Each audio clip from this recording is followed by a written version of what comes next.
নির্মল কুমার সাহা বিজেপির প্রার্থী বহরমপুরের। ডাক্তারবাবু, আপনিও বোধহয় আপনি দীর্ঘদিন ধরে প্র্যাকটিস করছেন বহরমপুরে, আপনি থাকেন দীর্ঘদিন ধরে। এই ধরনের ভোট বোধহয় আপনি কেউ দেখিনি যেখানে অধীর চৌধুরীও কিছুটা ম্রিয়মাণ হয়ে আছেন। তৃণমূল কংগ্রেসের তরফ থেকেও বোঝা যাচ্ছে যে হাত খুলে খেলতে পারছে না। শুভেন্দু অধিকারী বলছে খেলাটাই পুরো শেষ করে দিয়েছে। আসলে কি কামালটা করছে কেন্দ্রীয় বাহিনী?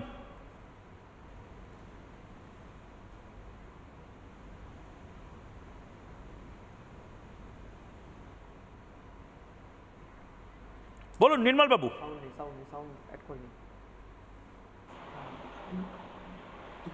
হ্যালো হ্যালো হ্যালো হ্যাঁ নির্মল বাবু, শুনতে পাচ্ছি, বলুন। হ্যাঁ বলছি কি যে আমি বহরমপুর হাসপাতালে ছিলাম একটা পঞ্চায়েত নির্বাচনে। আমি ওখানে প্রায় বোম বাঁধতে গিয়ে প্রায় 45 জনের হাত কেটেছিলাম, 8 জনের পা কেটেছিলাম, 70-এর ঊর্ধ্বে মানুষের চোখ চলে গিয়েছিল। সুতরাং এটা আমার দেখা অভিজ্ঞতা যে পশ্চিমবঙ্গের ভোটে এটা হয়। আর এবারের ভোটে আমি নিজে প্রার্থী, এবারের ভোটে আমি প্রত্যেক জায়গায় ঘুরেছি। আপনি বিশ্বাস করতে পারবেন না, শান্তির পরিবেশ মনে হচ্ছে। গণতন্ত্রে ভোট একটা উৎসব এবং এখানে মানুষ মনের আনন্দে ভোট দিচ্ছে এবং যাচ্ছে, তাদের ভোটাধিকার প্রয়োগ করছে, কোথাও কোনো গন্ডগোল নেই। আপনার প্রতিদ্বন্দ্বী অধীর চৌধুরী এত ম্রিয়মাণ হয়ে পড়েছেন কেন? এটা একটা অদ্ভুত জিনিস। অধীরদাও মাঝে মধ্যে কোথাও আটকেছে, সেখানে অধীরদা শুনলেন এবং তারপর চলে গেলেন, কোথাও গিয়ে রিকোয়েস্ট করলেন।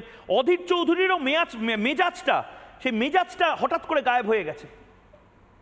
এইটার পরিষ্কার বলছি যে এবারে অধীর চৌধুরী প্রতিবারই ভোটে দাঁড়িয়েছেন এবং ওনার প্রতিপক্ষ খুব একটা স্ট্রং ছিল না। এবারে কিন্তু ওনার প্রতিপক্ষ অত্যন্ত স্ট্রং, কারণ সবাই এখন ইউসুফ পাঠান আর অধীর চৌধুরীর লড়াইটা ভাবছে।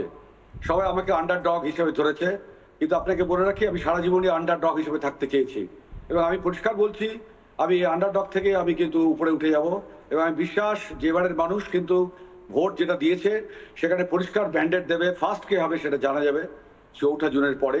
এবং অধীরদার ম্রিয়মাণ হওয়ার কারণ একটাই, কারণ উনি বুঝতে পেরেছেন ওনার সংগঠন, ওনার পাশে লোক নেই। আর মানুষ এবার ভোট দেবে মোদীকে, রাহুল গান্ধীকে আর মমতা বন্দ্যোপাধ্যায়কে ভোট দেওয়ার অর্থ ইন্ডিকে ভোট দেওয়া। এরা দুজনে এখানে যতই নাটক করুক না কেন, কেন্দ্রে গিয়ে এরা দুজনে একসঙ্গে দাঁড়িয়ে। নির্মলবাবু, আপনার ওখানেই তো আপনার জেলাতেই আমরা দেখেছি, যেটা নিয়ে প্রধানমন্ত্রী নরেন্দ্র মোদী গোটা দেশে আমাদেরও মাথা হেট হয়ে গেছিল, কারণ আমাদেরই বাংলার একজন নেতা বলেছেন যে ওরা খুব বার বেড়ে গেছে, 30-70, 70-30, 30-70, 70-30। ভাগীরথীতে ছুঁড়ে ফেলে দেওয়ার কথা বলা হচ্ছে হিন্দুদেরকে। মানে এই কালচারটা, এই পলিটিক্সটা তো বাংলায় একটা ভয়ঙ্কর পলিটিক্স। এই ব্যাপারে আমি পরিষ্কার আপনাকে একটা কথা বলছি, এই যে ধর্ম নিয়ে রাজনীতি, এটা কিন্তু আমার মনে হয় সব থেকে বেশি করেছে কংগ্রেস, তারপরে সিপিএম, তারপরে তৃণমূল। এরা সবসময় সংখ্যালঘু শব্দটা ব্যবহার করেছে। আর সংখ্যালঘু শব্দটার ভিতরে যদি আপনি প্রবেশ করেন, দেখবেন এই সংখ্যালঘু শব্দটা উৎপত্তি হয়েছে নেহরু লিয়াকত চুক্তির পরে, যখন ওপারে পাকিস্তানের বিভিন্ন জায়গাতে যখন সংখ্যালঘু সম্প্রদায়ের মানুষ অত্যাচারিত হচ্ছিল, তখন সংখ্যালঘু সম্প্রদায়ের মানুষকে আশ্রয় দেওয়ার জন্য, পুনর্বাসন করার জন্য এই চুক্তি হয়। কিন্তু অন্য দেশ এই চুক্তিটাকে কোনোভাবেই মানে না। কিন্তু ভারতবর্ষে সংখ্যালঘু সম্প্রদায়ের প্রতি যে দায়বদ্ধতা, সংখ্যালঘু সম্প্রদায় রাজনৈতিকভাবে সারা জীবন পেয়ে এসছে এবং কবে এটা শেষ হবে তা জানা যায় না। আমি নির্মলবাবু আপনাকে একটা প্রশ্ন করতে চাই এবং তারপর আমি বাকিদের কাছে একটু যাব। আমি একটা জিনিস আপনার থেকে জানতে চাই, বহরমপুরের মানুষ কি ভালোভাবে ভোটটা দিতে পেরেছে?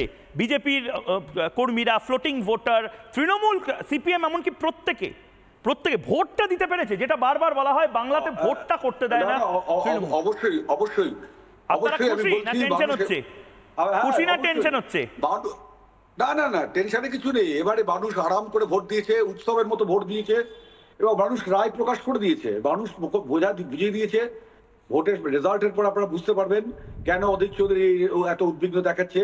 আর ইউসুফ পাঠান একটা ক্যান্ডিডেটই নয় আমাদের এখানে, কারণ ইউসুফ পাঠান একটা গুজরাটের লোক, যারা জয় বাংলা বলে, তারা একটা জয় গুজরাটিকে নিয়ে এসছে এবং তাদেরকে কে ভোট দেবে?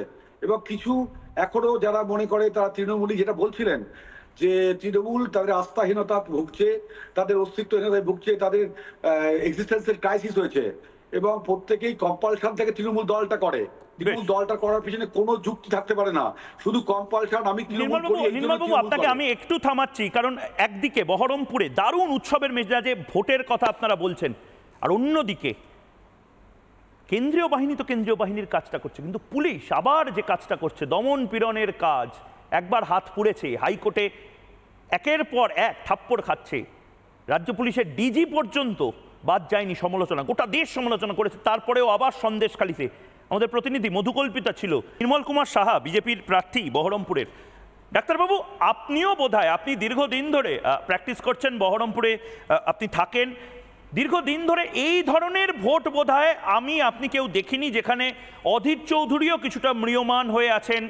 তৃণমূল কংগ্রেসের তরফ থেকেও বোঝা যাচ্ছে যে হাত খুলে খেলতে পারছে না। শুভেন্দু অধিকারী বলছে খেলাটাই পুরো শেষ করে দিয়েছে। আসলে কি কামালটা করছে কেন্দ্রীয় বাহিনী?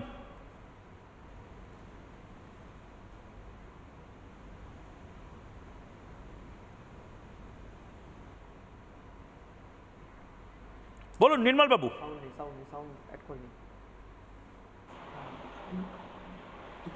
হ্যালো হ্যালো হ্যালো হ্যাঁ নির্মল বাবু, শুনতে পাচ্ছি, বলুন।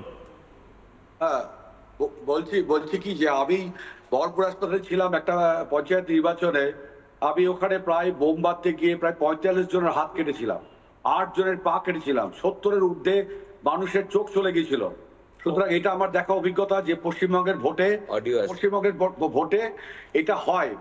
আর এবারের ভোটে আমি নিজে প্রার্থী, এবারের ভোটে আমি প্রত্যেক জায়গায় ঘুরেছি। আপনি বিশ্বাস করতে পারবেন না, শান্তির পরিবেশ, মনে হচ্ছে গণতন্ত্রে ভোট একটা উৎসব, এবং এখানে মানুষ মনের আনন্দে ভোট দিচ্ছে এবং যাচ্ছে, তাদের ভোটাধিকার প্রয়োগ করছে, কোথাও কোনো গন্ডগোল নেই। আপনার প্রতিদ্বন্দ্বী অধীর চৌধুরী এত ম্রিয়মাণ হয়ে পড়েছেন কেন? এটা একটা অদ্ভুত জিনিস। অধীরদাও মাঝে মধ্যে কোথাও আটকেছে, সেখানে অধীরদা শুনলেন এবং তারপর চলে গেলেন, কোথাও গিয়ে রিকোয়েস্ট করলেন। অধীর চৌধুরীরও সেই মেজাজটা হঠাৎ করে গায়েব হয়ে গেছে। এইটার পরিষ্কার বলছি যে এবারে অধীর চৌধুরী প্রতিবারই ভোটে দাঁড়িয়েছেন এবং ওনার প্রতিপক্ষ খুব একটা স্ট্রং ছিল না। এবারে কিন্তু ওনার প্রতিপক্ষ অত্যন্ত স্ট্রং, কারণ সবাই এখন ইউসুফ পাঠান আর অধীর চৌধুরীর লড়াইটা ভাবছে। সবাই আমাকে আন্ডারডগ হিসেবে ধরেছে, কিন্তু আপনাকে বলে রাখি আমি সারা জীবনই আন্ডারডগ হিসেবে থাকতে চেয়েছি, এবং আমি পরিষ্কার বলছি আমি আন্ডারডগ থেকে আমি কিন্তু উপরে উঠে যাব। এবং আমি বিশ্বাস যে এবারের মানুষ কিন্তু ভোট যেটা দিয়েছে সেখানে পরিষ্কার ব্যান্ডেড দেবে। ফার্স্ট কে হবে সেটা জানা যাবে 4 জুনের পরে। এবং অধীরদার ম্রিয়মাণ হওয়ার কারণ একটাই, কারণ উনি বুঝতে পেরেছেন ওনার সংগঠন, ওনার পাশে লোক নেই।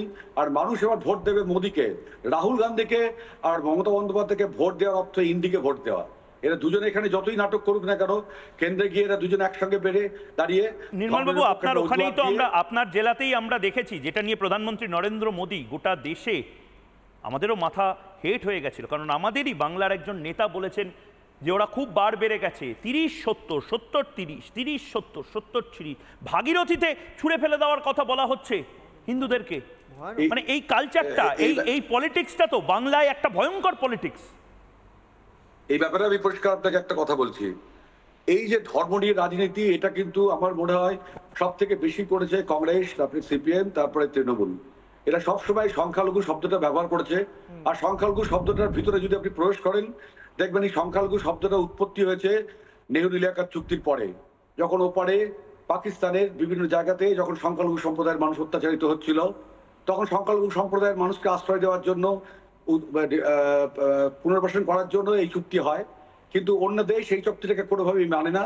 কিন্তু ভারতবর্ষের সংখ্যালঘু সম্প্রদায়ের প্রতি যে দায়বদ্ধতা, সংখ্যাগুরু সম্প্রদায় রাজনৈতিকভাবে সারা জীবন পেয়ে এসছে, এবং কবে এটা শেষ হবে তা জানা যায় না। আমি নির্মলবাবু আপনাকে একটা প্রশ্ন করতে চাই এবং তারপর আমি বাকিদের কাছে একটু যাব।